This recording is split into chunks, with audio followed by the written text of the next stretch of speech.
Towards Understanding with Clayton Bielen values being a positive radio program for everyone. As we present today's episode, please accept this little ears warning. Some of the themes discussed may not be suitable for children.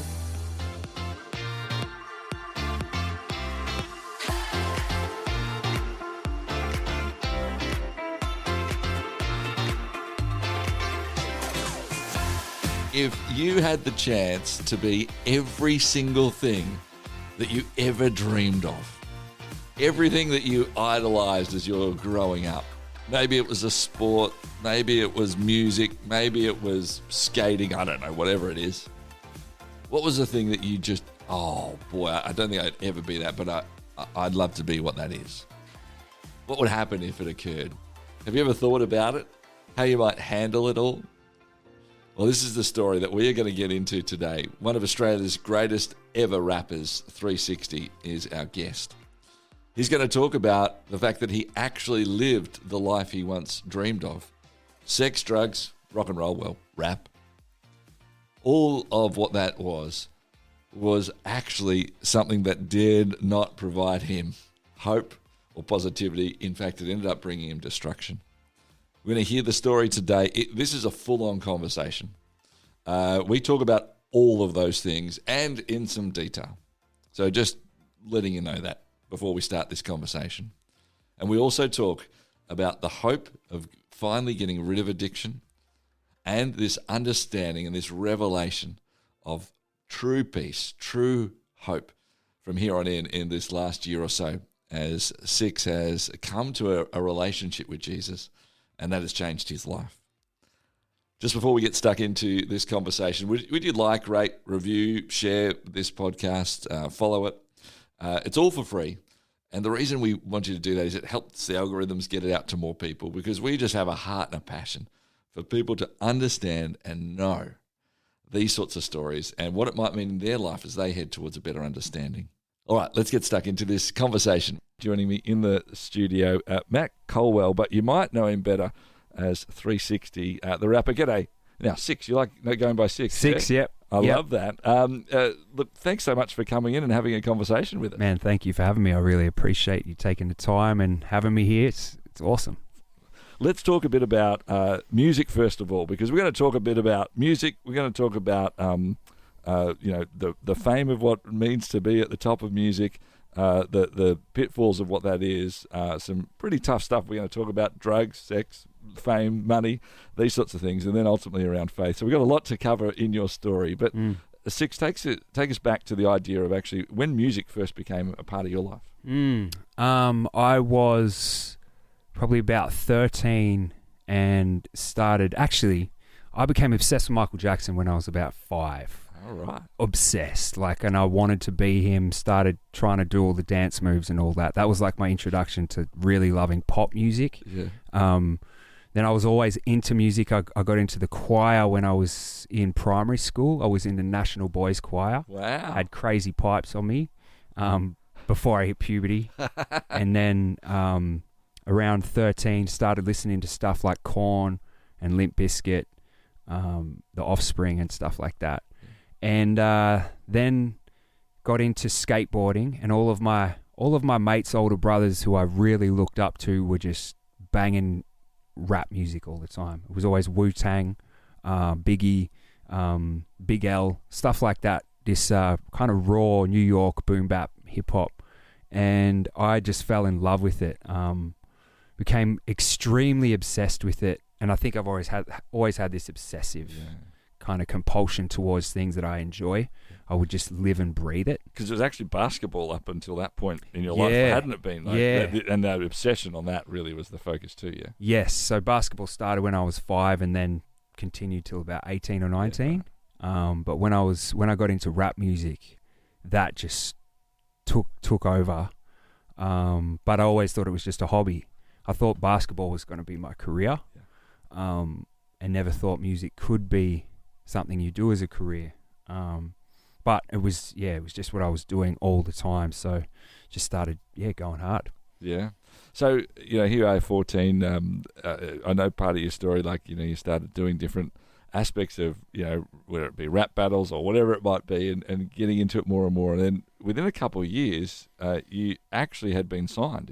Was it about the age of 16? Yeah, 16. I made a bit of a name from rap battling people and uploading music on, I think it was like MySpace around that time. Those sorts of ones, yep. Yeah, gotcha. and got signed to a record label by these dudes called the Lyrical Commission, who I just idolized at the time and really looked up to, and just started working with them. And they were sort of my introduction into the Aussie hip-hop realm, started developing a name in that scene. Yeah.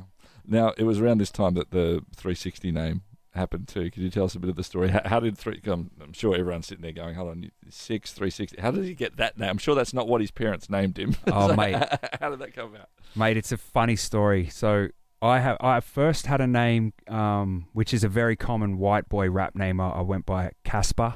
Right. And then I went by the name Many Styles. But I was on these internet forums where you would rap battle people, and you just post like 16 lines and people would judge it. Right. So I was 13, I think, at the time, maybe 14, and I was so new to it that I didn't know what I was doing, and I was clearly pretty horrible.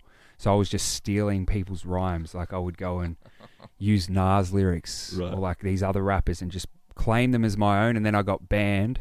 And so a friend for doing that? Yeah. Right, okay, right. Banned for stealing lyrics, being a biter. And my friend was like, dude, I have a spare account under the name 360 if you want to use that. And I was like, I'll take that. Let's go. So I just started using that. And then by the time I started entering into these rap battles, that name had just stuck with me. Yeah, right. But it was on the internet, it was spelled different. It was like this weird spelling. But now it's just 360. Yeah. There you go. Is your mate claiming a whole lot of the credit for your success for you on that? Giving you the name? Man, he was someone that I knew on the internet only. So right. Yeah. So I don't even know if he knows what's happened. You know what I mean? You might hear this.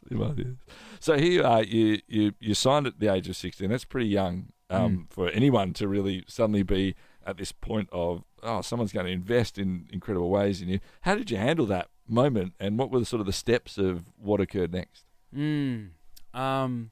It was really interesting, man, because I come from a very middle-class, beautiful, loving family.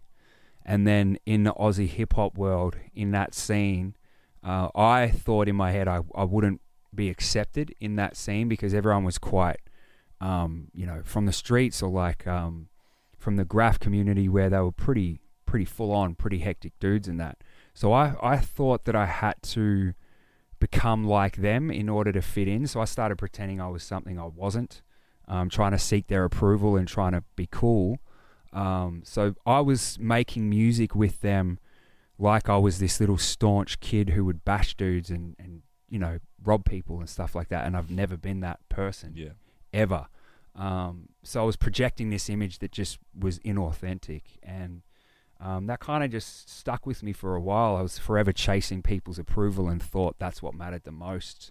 Where do you think that came from in you? Like, I think people would be a bit surprised. The traditional thought of someone who's doing rap is like, they're not caring what someone else thinks. They're just going to say what it is. And I know part of your story is also that actually when you were performing, you could do a bit more of that. But where do you think that came from, that idea that you're like, well, I've got to try and chase what someone else is thinking, get that approval, as it were?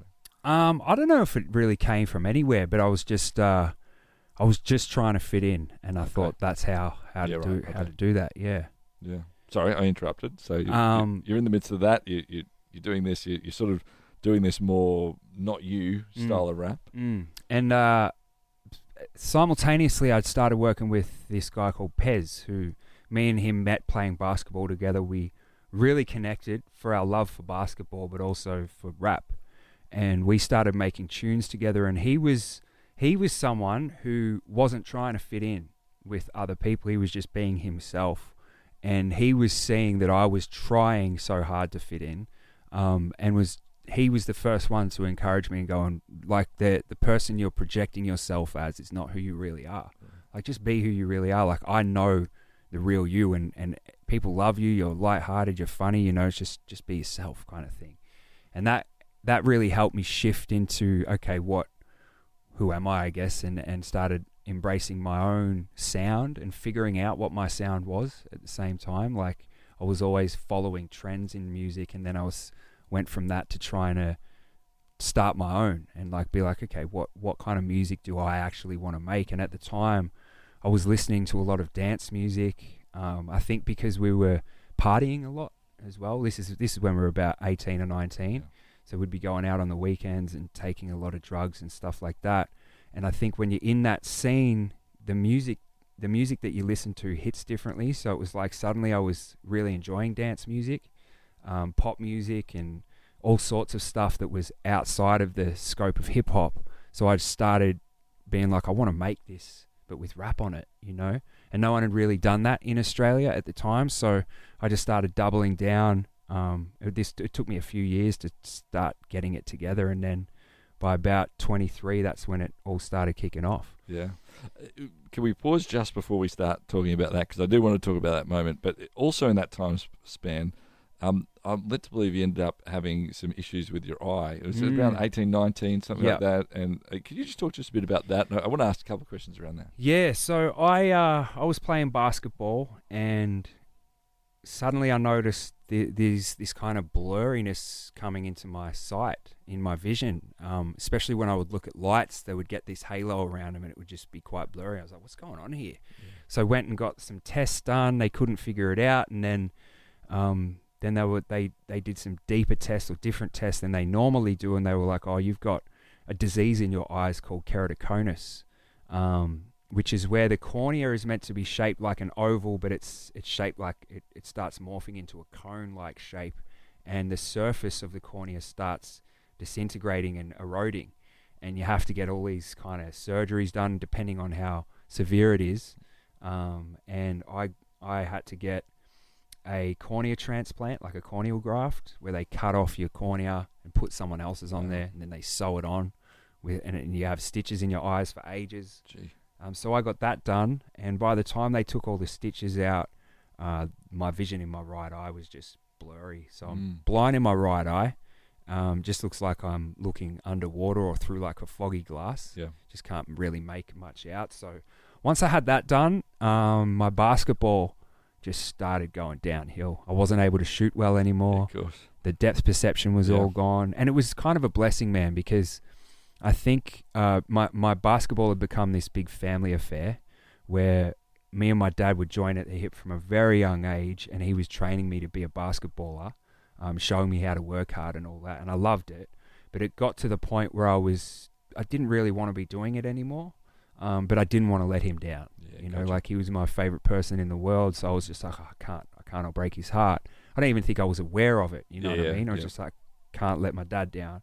And then this happened, and it was like, it just killed my drive for basketball, and it was clear to everyone, and this isn't for me anymore, which was hard for everyone involved. But I just pivoted then and started focusing on music. So when you said blessing in disguise, is that a hindsight comment, or even in the moment, like everyone else was disappointed, but maybe you were sort of secretly going, all right, actually, that's fine to let that go and go from here? Great question. I think I don't think I saw it as a blessing at the time. I think I was crushed. Like my identity was tied to basketball, and like it was everything we were working towards. Even if deep down I was forcing it a bit for my dad, I don't think I was aware of that until music started actually happening.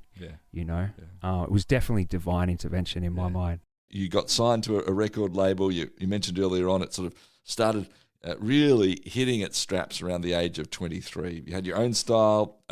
You knew more of who you were. As we said, you're a signed artist. It started taking off big time. You're certainly known. You're putting out albums. Could you tell us a bit of what occurred sort of from that point on? I put out an album called What You See Is What You Get. I can't remember what. I think it might have been 2007, maybe 08. And that I thought that was going to take me to the promised land. I thought, oh, this is it. I made it. You know, I'm ready. I was signed to an independent label, then another one. And we put it out, and it just didn't do well at all. And I was like, oh, what's going on? And it felt like, oh, maybe I should quit, you know. But we just kept doing it, kept making music. Pez put his album out, and it had a song on it called The Festival Song, which took off. It just went bang, all over the radio. Triple J smashed it, and then all the other radio stations jumped on. And that just catapulted and was just like our first taste of success, which was crazy, man. It was really cool. It was like, what is even going on? Pez was then suddenly launched into the stratosphere and was the most sought after rapper at the time. So he was supporting any international rappers that came to Australia. He was the support act. Had all these labels hitting him up, like, let's go, let's have meetings. And this is such a solid brother right here, where he was having these meetings with these record labels. He was like, come in, man, and play him your music, which I'd been working on in the background, which is so selfless. Yeah. Such a kind thing to do, because in this industry, what I've learned now is most people are competing, and you're not going to give your opportunity to someone else. You know what I mean? So he was just always a genuine brother in that regard. So he took me to my first meeting, or his first meeting with EMI. Hey, they had a great chat, and then he was like, oh, by the way, you should hear his music. So I put my music on. I had all these kind of real poppy songs that I'd been working on, and they were just like instantly like, let's go. So they signed me. I think they signed both of us at the time, actually. And then I started working on my second album, and we created this body of work that we were just like, this feels really special.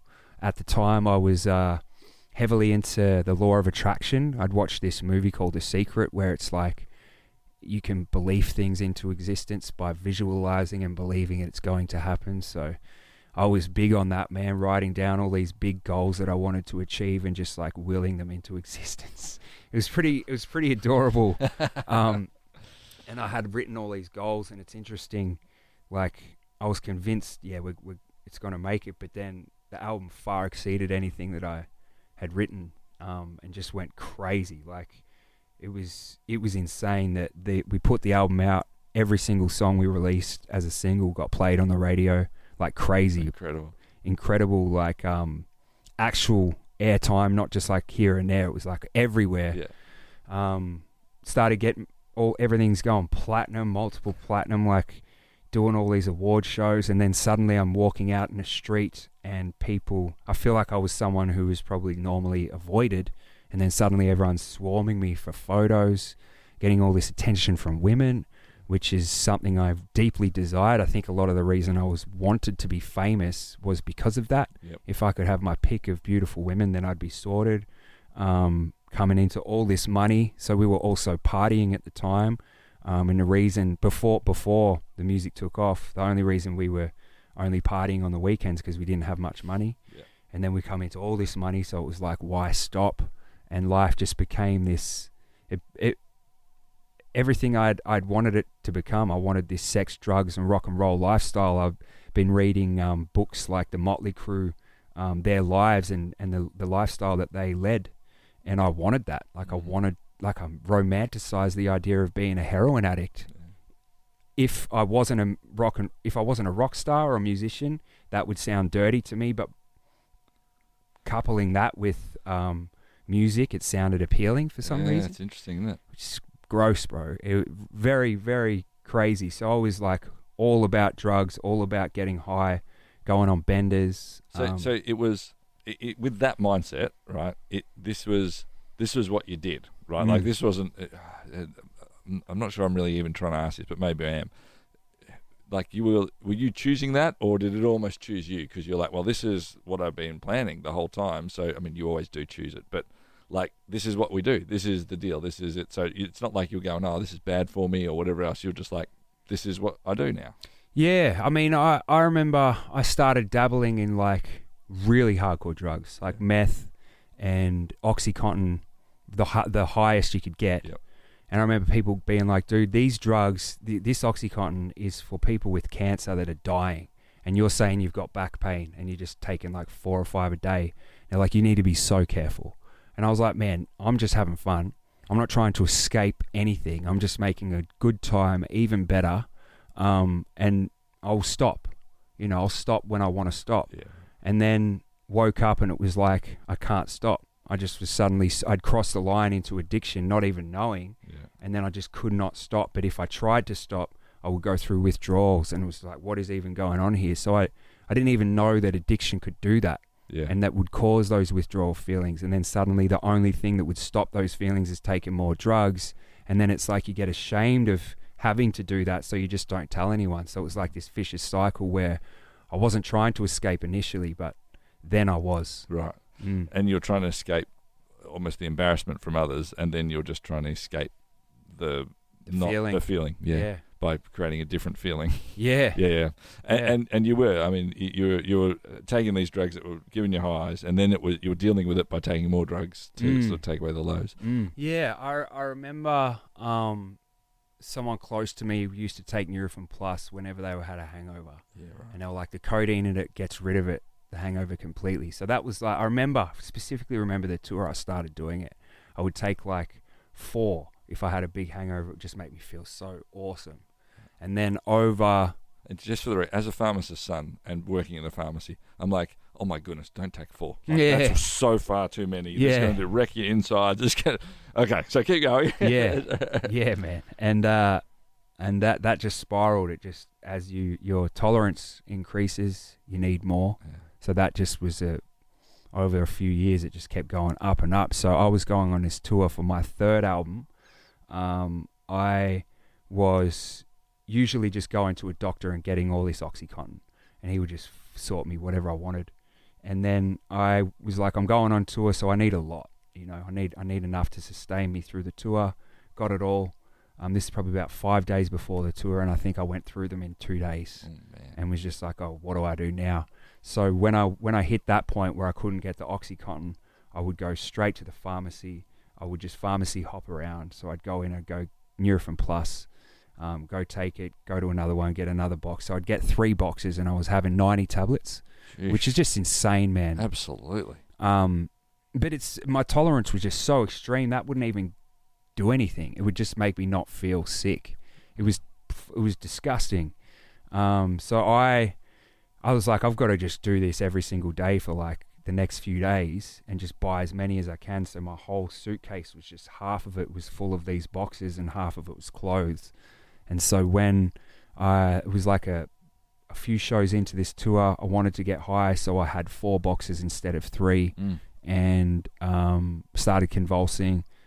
The ambos came, they took me to hospital, and they got my luggage, they searched it, and they were like, yeah, he's tried to kill himself for sure.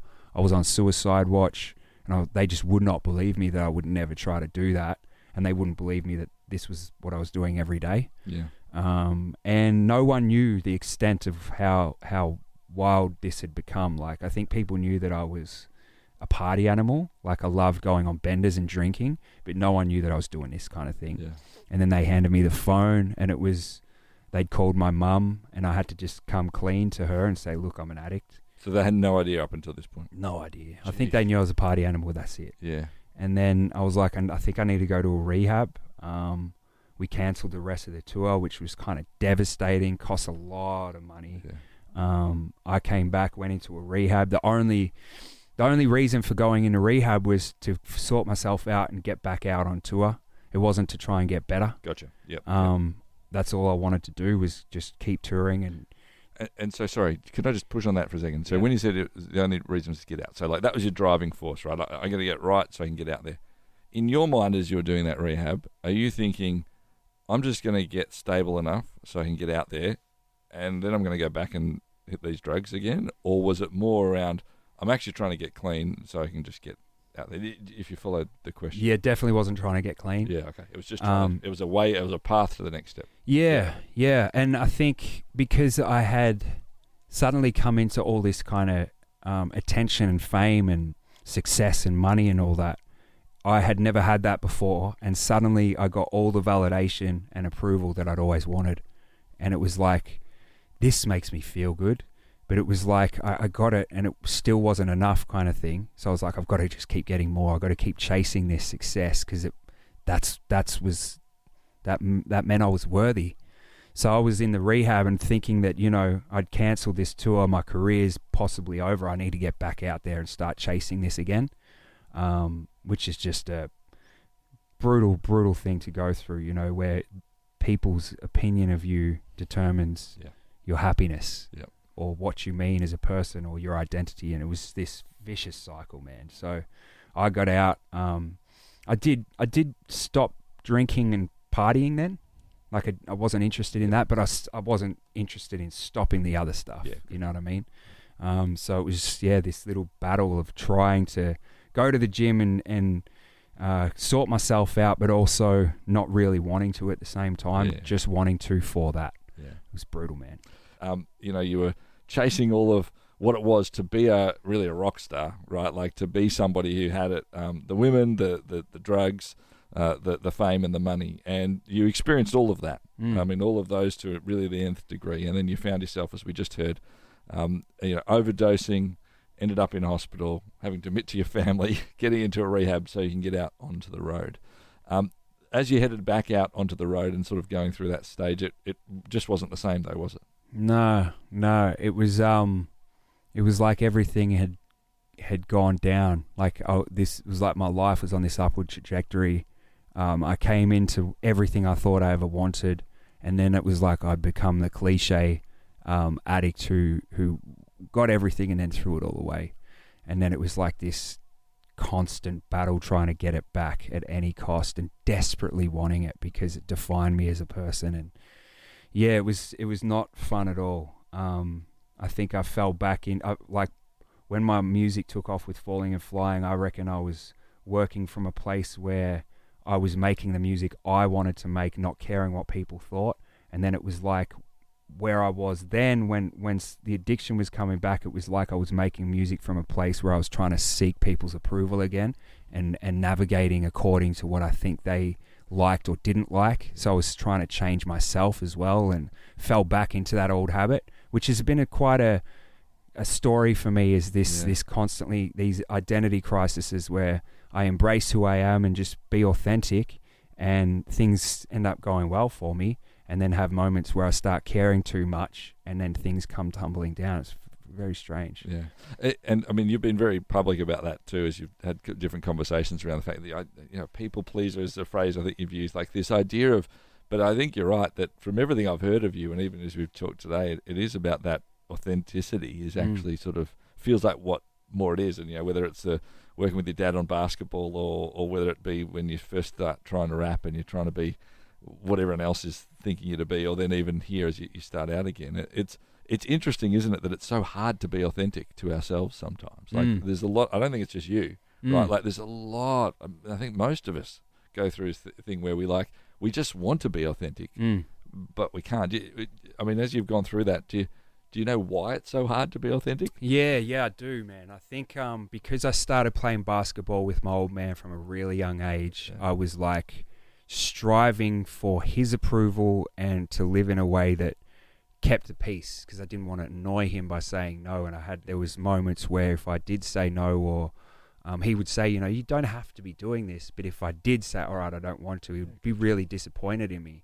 So that was kind of setting me up to becoming a massive people pleaser, and my life becoming about, okay, I'll put what I need to the side and just do what everyone else wants. Yeah, right.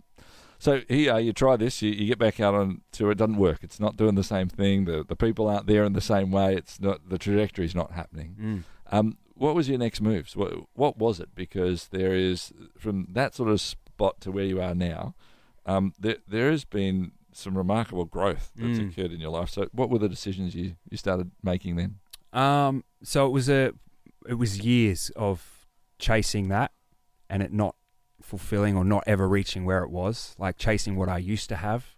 Then because that wasn't working out, it was like I was on these different medications like Suboxone, which I ended up manipulating my parents and my doctor into thinking that I needed to be on methadone, which is a replacement drug for heroin, where you go to the pharmacy every day, and that keeps you stable, is meant to keep you stable and off the heroin.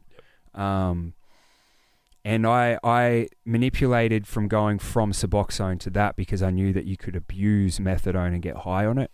So I did that, and I would go and get 3 days worth. I would take them all in one day. Then I'd be hanging out for the next 2 days, and it'd just be this crazy cycle. Put on massive amount of weight. I I got to 120 kilos. Wow. Like, I was massive, man. So depressed, and I think I'd released my 5th album or something by this time. No, maybe my 4th. And was still chasing it. It just wasn't working. Everything just kept failing. And it was in about 2018, 2019, I remember going to my doctor, and he was like, man, you need to sort your life out. You are just so overweight and unhealthy. You got to sort yourself out. I was so offended, man. Couldn't believe he'd say that, but it was exactly what I needed to hear. Yeah. I think I was probably being mollycoddled a bit. And like, you know, when you're in the thick of it, you don't want to hear that kind of stuff, but sometimes it is what you need to hear. You need to be wounded, you know? And I was like, all right, I think I want to go to rehab and just try and get on top of this. There was something, I believe it was God, but there was something in me that was like drawing me to the light, like helping me to see that this isn't the end, you know? There was this slither of hope that was still in me. So I went to rehab in 2020. It was horrible timing. It was right around COVID.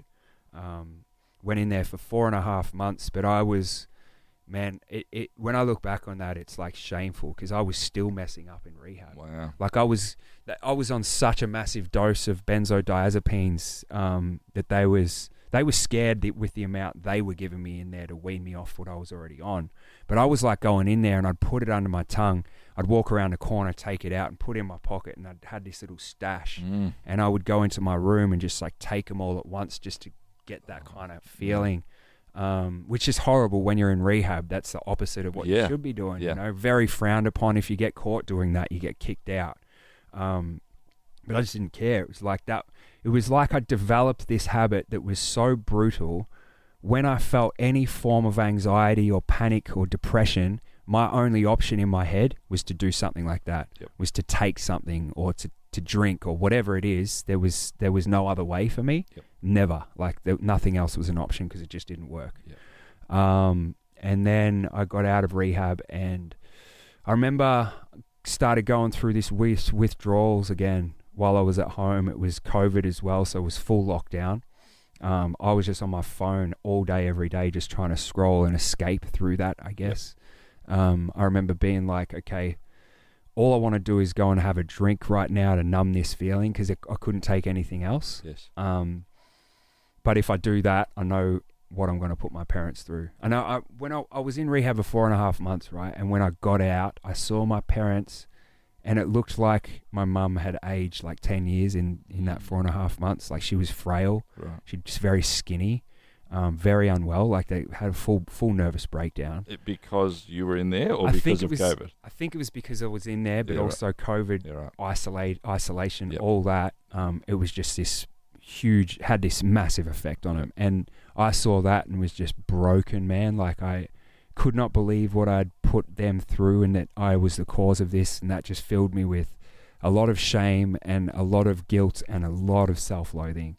So when I was tempted to go and drink, I was like, if I do that, I'm just going to kill them, you know? I can't kill them. But this is how sick I was. Like, I was like, okay, what do I do then? So I was getting bottles of Listerine, and I would just drink like a mouthful or two of Listerine, and that had alcohol in it, but it's not the right alcohol that you're meant to drink. And that would give me this numb feeling, and it would sort of sustain that anxiety. But then I started Googling the effects of like what happens, and it's like you can go blind. It's like just dangerous. So I guess there was a bit of growth in here because I went to my doctor and explained to him what was going on. He put me back on Suboxone and then put me on like 10 milligrams of Valium. And then that was enough to just keep me cool. And so, but that was a godsend because it was like, I was then okay. I was like, okay, I can actually exist now without this feeling of I need to escape from. So I started, I wanted to go back to the gym, but didn't have any motivation to go to the gym. And I came across this advice that said, if you're struggling to develop a routine of working out, try this. And it said, commit to doing 1 push-up a day. And then when you're down there, just tell yourself, might as well do more. And it was like, that changed everything. Like, it was like, anyone can commit to doing 1 push-up a day. And so I would like set an alarm every single day, 1 push-up, just do that one push-up. And when I'm down there, I was doing 10. And then over like 3 months, that progressed into doing like 100, and then doing full body workouts, and then got to the point where I was like, I feel like I could probably go to the gym now. Started doing that and lost all the weight that I had. Started really trying to sort my life out. But I was still had that addiction thing in me, man. Like it was a lot milder compared to what it was, but it was still there. You know, anytime I felt a panicky feeling, I would abuse the Valium that I was on. Then I was like, okay, maybe I could get medicinal cannabis. So I started doing that. It's prescribed from a doctor, so it's okay. But that was another thing that I was manipulating myself into doing. I knew it was bad for me, but I was still doing it because it helped me write music, you know, and that's what I was chasing, was getting my career back on track to prove myself again or be worth something again. So it was worth this kind of paranoid feeling that I would get from the weed, because the hour and a half that I would spend writing music was awesome, you know. It would lock me into a flow state, churn out all this music, but then later I'd be in my head and kind of paranoid, but that was worth it for the music, you know. I was willing to sacrifice myself if 360 was able to be successful again. And that's a really interesting, you talk about that people pleasing, like in one sense you're people pleasing for 360, like the image of what you were, rather than you even in that moment, right? Like often we think about people pleasing for others, but you're even doing it for the image of who you were. It's quite remarkable, really, when you think about that.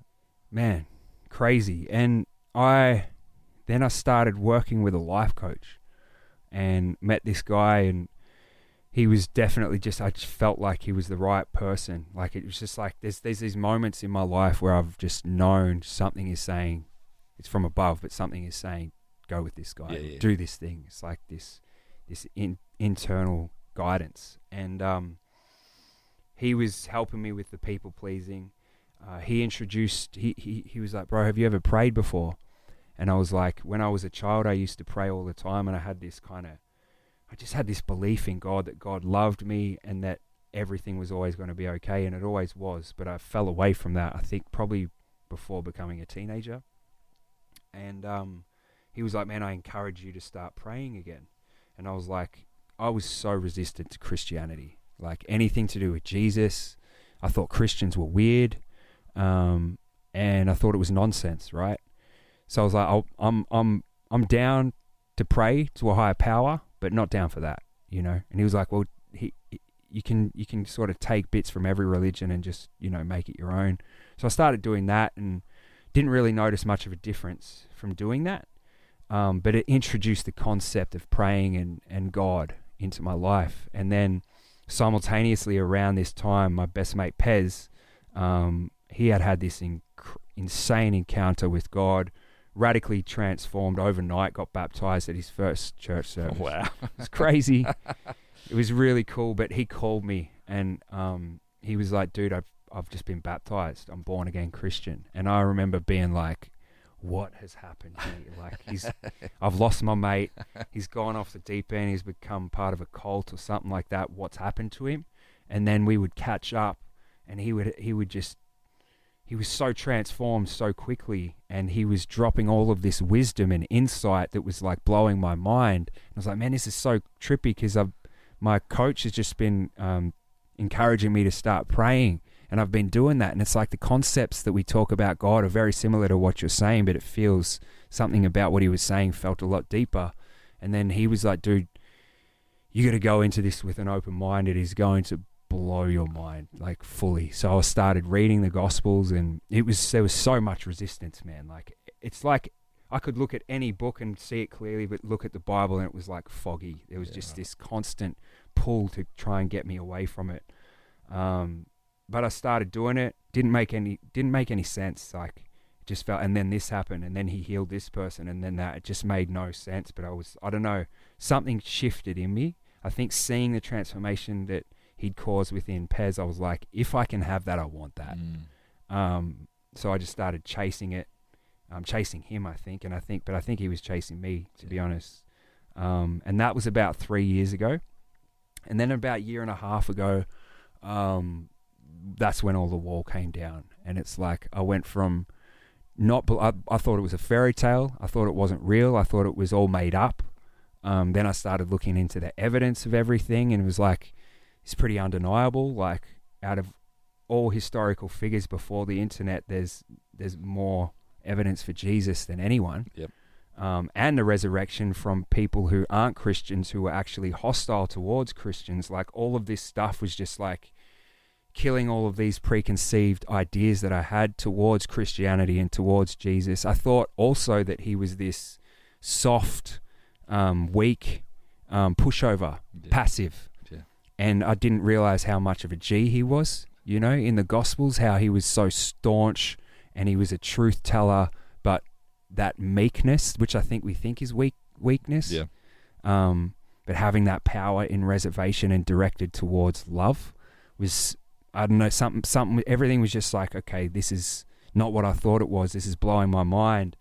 But I was, in this period, I was still smoking weed. I think I'd probably quit cigarettes around then, but I was on all these medications and I was willing to abuse these medications. And then the second that my wall came down, I was like, I actually believe Jesus is the Son of God. I believe that God visited us. Everything changed. It felt instant, but I feel like it was over about 6 months of that wall just coming down and then just crumbling completely. And then the need to use drugs in those moments of panic was just gone. It was completely gone. I have no desire to take drugs or drink alcohol or party at all. The last tour I did was the first tour I've done without taking Valium or something to calm my nerves. And I've never felt more joy on stage in my life. I genuinely love it again. And I hated performing before that because it was it was so exhausting. And being back in the best place that I'm at. And I feel like God had every right to just take this away from me because it was a source of self-glorification. It was idolatry. It was a way of serving myself. But now he's just come in and redeemed why I should be using it in the first place. Like, use my platform for him now, not to try and turn myself into a king. It's been the most life-changing experience, and just I'm so grateful. I actually can't believe I've spent 38 years of my life without faith. Now I'm 39, and the last year has been so fulfilling and so rewarding, but not at all where I thought my life was going to go at all. You know. Wow. Remarkable. Can I ask you? There's a whole lot of few questions I want to just start heading towards the end of our conversation, but. The fact that you said, you know, like there's not even a desire from the anxiety comes in or whatever. Like, I mean, you've talked about a whole lot of various things today. Like, that doesn't sort of trigger you off to think, gee, I want to go and get a hit of something, anything like that. It's all gone now. It's all gone. Isn't that remarkable? It's crazy. It's like he's healed so much of what I used to, even the people pleasing he's helped so much. There's still elements of it because I think when it's ingrained from such a young age, it takes a while. Yes. But the only thing that I really struggle with now is lust. Yeah. That's not something that has been instantly healed. That's been something that's been a gradual thing. But compared to what it was before, like I was a full-blown sex fiend. I thought that if I loved someone, that means my way of communicating that was by having sex with them, by being physically intimate. And that it's not at all like that. Like since believing in him, I haven't done anything sexual, like by myself or with someone. Just waiting for marriage now, which is insane if you knew who I used to be.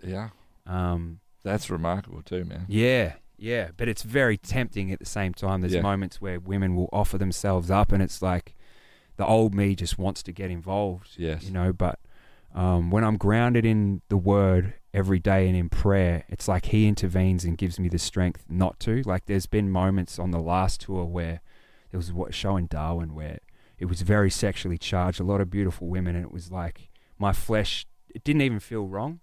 It was like, okay, I want to get involved in this. And I was like, okay, what what can I do and what can't I do? Yeah, You know, I went back into the green room and I drew a line in the sand. It was like, this is what I can do. Maybe if I go back in there and they're getting, if I get photos with them and they touch me around the waist or something like that, I'm not doing anything wrong. You know what I mean? Yeah. But I won't kiss them or engage or anything like that. And I was like about to go back in, and it was like it was God just intervened. And the first scripture that I memorized is 1 Corinthians 6:18, which says, "Flee from sexual immorality. Every other sin a person commits is outside the body, but the sexually immoral sins against his own body." That was like this divine intervention. It hit me like a lightning bolt. I was like, oh, I don't want to hear that. Try to brush it off and just try to keep moving. And then it was another one where Jesus says, if your eye causes you to sin, gouge it out, like take aggressive action. Yeah. And I was just like, I was so defeated, man. I was like, oh. I just went back to the hotel and I was so depressed, but I woke up in the morning and was so pumped up. I was like, yes, thank you. Like, thank you. Like, I couldn't have done that in my own strength. If I wasn't in the word and in prayer, I don't think I would have been armed and ready to do that. Yes. And it's like that testified to how important scripture is.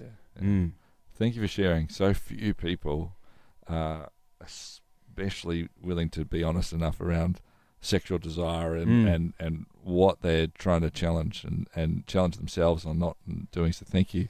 Thank you for publicly saying that. The other thing, a couple of things I just want to talk through too is the remarkable moment of what Pez does in your life in terms of those sliding doors moments that it's done it twice, where it's like, hey, I'm going to take my moment in the sun, as it were, and introduce you to the record label. And then here he does for the most important thing in your life, this relationship with Jesus. He's also the one that's like, hey, how about you come in and share a bit of what I'm experiencing here? Like, I mean, what an incredible gift he must be in so many different ways. Yeah, he's been this most solid friend, amazingly selfless to not want to hoard that to yourself, you know. Yeah, it's good. You're actually about to head back on the road as well, and now we've got it's a regional tour all over Australia. Is that right? Yep. How many different spots are you going to? 44. Wow, that's huge. Yeah. That's incredible. Is there favourite spots around, or do you just like, I just love going everywhere? It doesn't matter where I go. I love going everywhere. I think because in the place that I'm in now, being healthy, being clear and present, I'm able to actually take it in. Yeah. Where like in the past, touring was just, we're still in the hotel rooms a lot, but it's not just getting wasted. Yep. It's like we can actually immerse ourselves a little bit and take it all in. Yes. But yeah, Queensland, the shows always go off. They love Aussie hip hop there. Nice. So like the North Queensland shows especially, are just always rowdy, which is super fun. I'm looking forward to all of them because like I feel like God has plucked me out of this addiction and the world that I was living in order to like shine His light and show people that there's a way out. Anyone who's struggling through that kind of stuff. Like I remember when I first was coming to faith, it was like, I remember praying and being like, do you want me to give this up? Like, do you want me to just stop doing music and do something else now, you know? And I didn't know what to do. I was really wrestling with it. And a friend of mine, when I shared my testimony at the church that I go to, and he came up to me and goes, man, have you seen in one of the Gospels where Jesus heals a man who's possessed by demons, and the demons go into the pigs and run off the cliff into the water. And he goes, the guy wants to turn and follow Jesus from then on, and Jesus says, no, go back into your town and show them what the Lord has done for you. And that felt like, I felt so heavily convicted in that moment that it was like God answering my prayer saying, go back into your industry. So many of the people that come to my shows are struggling with addiction. They relate to what I talk about so much, and show them what the Lord has done for you. So I'm like, that's what I'm trying to do. And you're the only one that can do it in that way, right? Is this the first tour you've now doing since you've come to that sort of real dedicated faith of following Jesus? It was so this will be the second, Right. but the first one was in July, which was the capital cities version of this one. Yep. Okay. Yep. So yeah, that was the first one. Yeah. Yeah. And how do you? I mean, because some of the lyrics of some of the songs that you wrote might be different to the way that you actually want to express who you are now. How do you juggle that aspect of putting the show together when people might want to hear that, and how does that work for you? Mate, that is such a good question because like I was like, what do I do here? You know what I mean? I've got songs that most of my songs, even off my most recent album, have so much swearing in there. Right. Yeah. And my album was only released when I came to Christ, but it was written about a year before. Gotcha. So everyone hearing it's like he's a Christian now, but he's like swearing in that. I was like, what do I do? And I think for those songs, I remember talking to my pastors and just asking them, like, what should I do? And they were like, don't be ashamed of like your past because it all points to what he's done for you, which I felt like that was really wise. But for the most part, I just changed the words for certain swear words. But there's certain songs where I would be glorifying drug use and sex and just, it was very rowdy. I thought these songs were just comical. Yeah, right. But a lot of people took them seriously, which is interesting. I had someone be like, man, I'm so glad to hear you're a Christian now. Like when we were 14, we used to listen to your song Shutterbug and that inspired us to start taking drugs. Jeez. And I was like, oh man, that's crazy. Like I never thought it would actually have that kind of impact. Yeah. You know what I mean? So I've just cut those songs completely, which is hard because you get people coming up, why don't you do that, man? It's the funnest song ever. And it's like, it just isn't in alignment with who I am now, But there's other songs, like in a song called Killer, I used to say, praying to Jesus because he's your savior. You should know not even he can save you. And then in this new version, I say, praying to Jesus because he's your savior. You should know that only he can save you. Yeah, nice. So it's like redeeming it a little bit. Yeah, that's cool. I love that. So how long does 44 sites take, the gigs take across a few months? What's the so Feb 4th to July. Incredible. Yeah.